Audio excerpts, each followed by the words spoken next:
Alright, it's Keith, it's Plugged On, and this is episode 612 of Teen Wolf, entitled Raw Talent. This is the second episode of 6B, and I feel like it's a fairly good episode. I'll talk about some other stuff after the episode, but I want to just get right into talking about the episode, because there's a good bit that happens. Some good character moments that happen. It's definitely a good build-up for the rest of the season. So, we open up with Theo, and it's kind of like catching up and learning what he's been up to since 6A. So he's been sleeping in his truck, like sleeping in like parking lots and things like that. And they do like a montage of him being woken up by police officers who tell him that he can't be, he can't be there, and they force him to move on. And this goes on for like 30 to 60 seconds. But then the next bit, he has spiders in his truck, and he sees it, and it kind of crawls all over his hand. It burrows in his hand, and you can see it moving up his arm.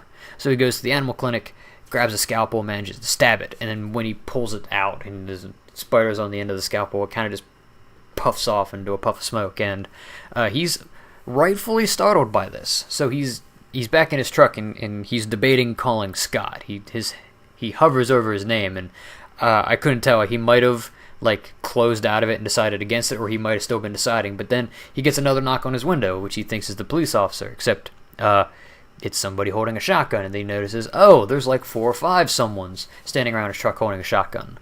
So he holds up his hands and surrender, but then they just open fire on him.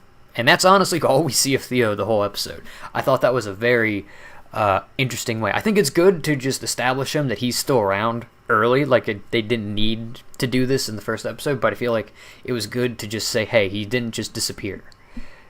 Because even though they had a reason to not really show too much of him early in 6A, I feel like it's good to make sure that he's still relevant, even though literally this is all they see of him. The rest of the episode continues with Scott and Malia and Lydia running through the woods, and this is the clip that they showed off at the MTV Music Awards a couple months ago. So they think it's Argent who shot the bullet, and Scott wants to take the bullet casing to him, but then they hear heartbeats, and Scott thinks it's hunters, so he tells them to run, and with Malia and Lydia behind him, and he gets into a clearing, and he thinks he's surrounded by hunters with their laser sights pointed at him.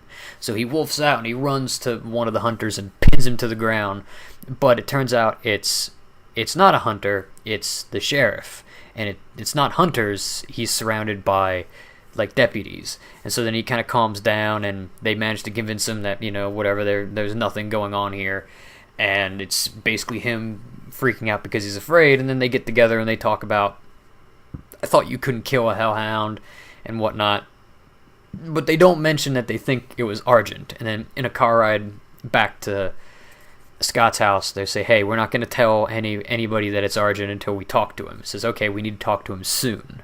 So from here, a bunch of different storylines branch out.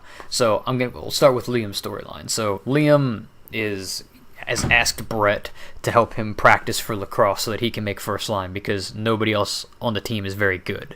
So on the way out to the field, Monroe stops him and Mason again, and she's like, hey, you can still come talk to me about whatever's wrong. And Mason gets a peek into her office, and he sees that there's a Sun Tzu quote on the board, but what he doesn't see is that there's a knife stabbed into her desk. And so she says, hey, you need to get out of here, because she's either doesn't know who it is, or she does, or of course she doesn't want a student to see there's a knife in her desk. So on the field, Brett is showing up Liam. Liam's not doing well, and then Corey's trying to be goalie, but he's also not that good. And eventually Liam gets so angry that his claws kind of come out, and he punctures the ball, but then he flattens Brett.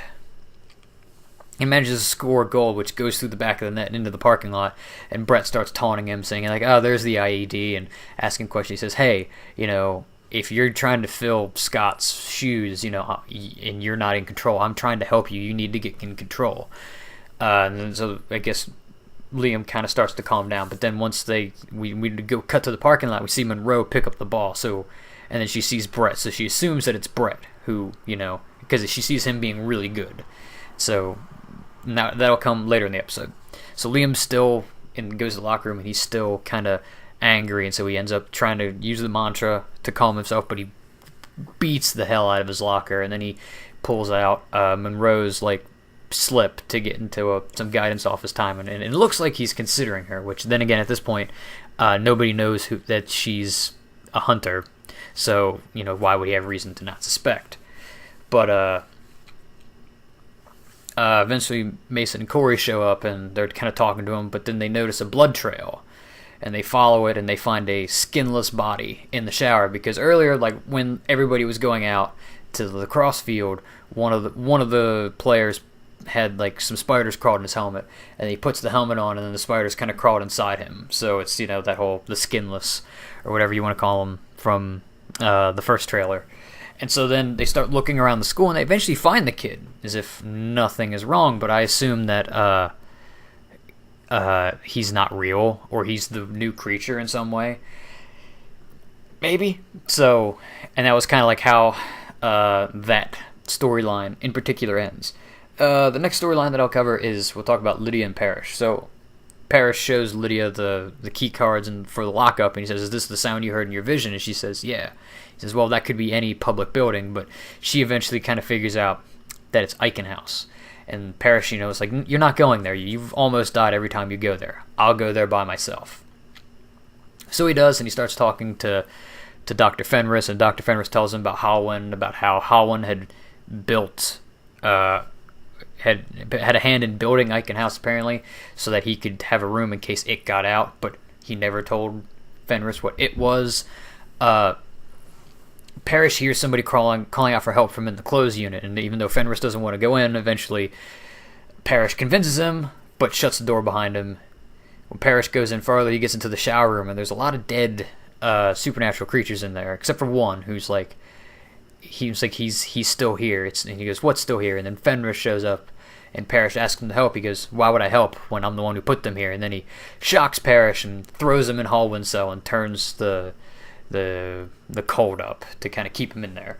And he explains that, like, "Oh yeah, every day I was happy when I was happy when I would get home, that I made it through, that I survived each day, and then I would be afraid for my life every morning." He's like, "I'm tired of being afraid. I'm not helping these things anymore. I'm going to kill them." So he is basically stating his intentions to kill Parrish, and he's essentially basically killed every supernatural in the closed unit.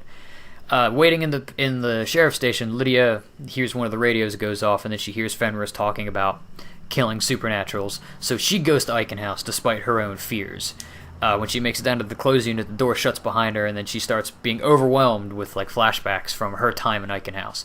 And she's almost like adamant to escape, but then her vision continues, and she hears Parrish getting shot. So she overcomes her fears and makes it just in time to save Parrish from being killed by Fenris by screaming him into a wall. He keeps getting thrown into walls this season. It's the second time in 2 episodes he's been thrown at walls. And then the last storyline that happens is Scott and Malia are in Argent's bunker, and they're trying to find him, and they're looking around, and Scott says, "Well, if we're going to find him, we should probably hack into his computer." And Malia tries a couple times half-heartedly to get into his computer, while at the same time trying to ask Scott if he's okay after his freak out the other night, in a totally Malia non-covert way. But then eventually Scott figures out that, oh, Argent's selling weapons, and then he kind of figures out what the password is. It's Allison, and they find out that he has an arms deal going on that night. So Argent's selling guns to people who look like they're from the army, but eventually he tricks them, and he finds out that they're not from the army, but they're buying guns for somebody else, and he demands to know who. They threaten to shoot him, and he says he has backup. And at that point, Scott and Malia show up, and they knock out a guy. But it turns out they weren't the backup. The guy they knocked out was. So there's a brief fight where those 3 versus the 4 fake army guys, and they managed to knock all of them out except for one. But before they can ask, who he's buying guns for, he drops a smoke grenade, and they all get away.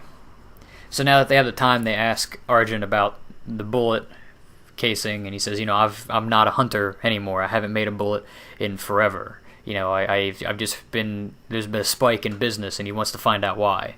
And when Scott tries to find the casing in his pocket, it turns out it must have fell out during the skirmish, and there's casings everywhere. So he goes, "Go find me the slug, and then we'll know who killed this hellhound."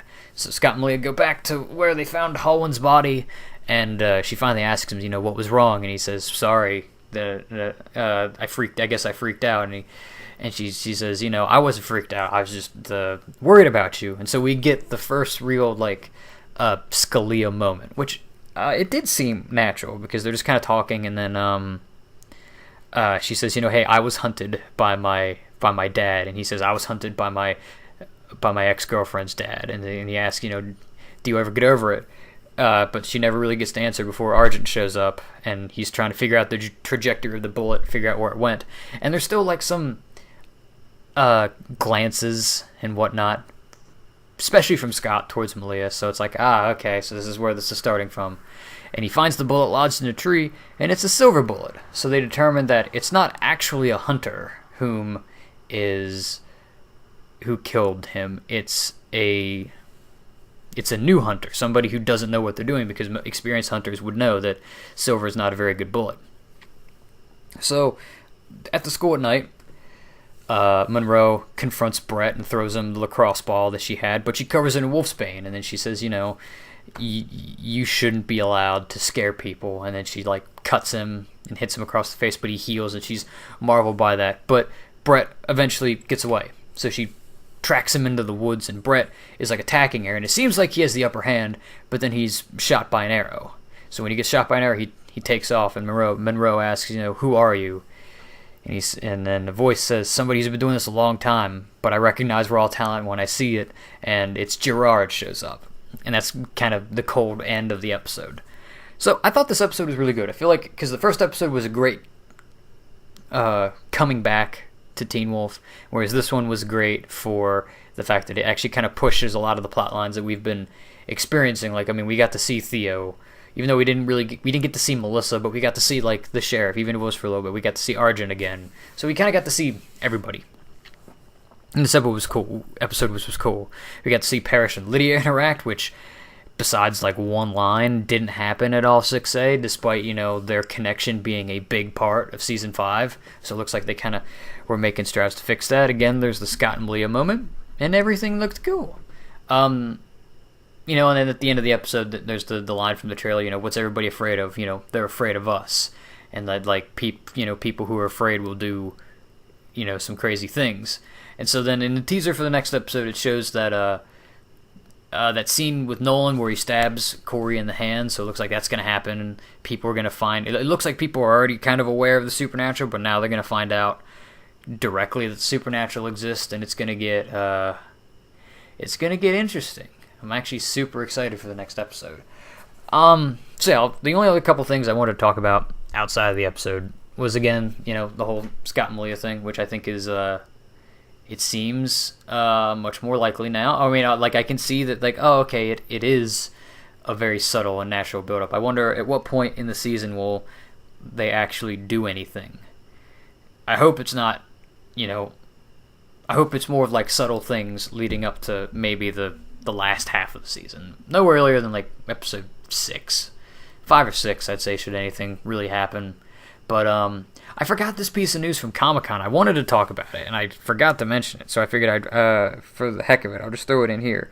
There was, like, an interview, not an interview, but, like, a little short clip that I found on Twitter, which was of Colton Haynes and Charlie Carver, and they were talking about what's the best ship on Teen Wolf that never happened, and they both said Scott and Lydia, which, you know, is my personal favorite pairing on Teen Wolf. So it's nice to know that I'm not alone in the world, that it's actually validated by people who are on the cast. So yeah, I'm curious to see what happens next week. I mean, again, it looks like people are going to find out.